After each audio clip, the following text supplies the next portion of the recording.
kunlarda keldi navbatimiz.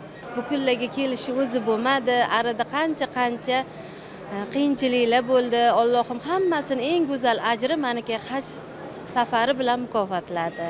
Prezidentimizga ming rahmat. Shunchalik xalqini, shunchalik hammamizni o'zini farzandiday, o'zini oila a'zosiday ko'radi prezidentimiz.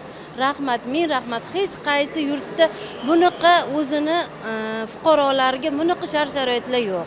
Rahmat, hammasi yaxshi. Mana biz Novzaga keldik. Novzadan mana aeroportga keldik. Yuklarimizni tushirib ortib beryapti. Biz qo'limizga ushlaganimiz ham yo'q-da. Alloh rozi bo'lsin. Hammasidan prezidentimiz umri uzoq bo'lsin. O'shalarda duoda biza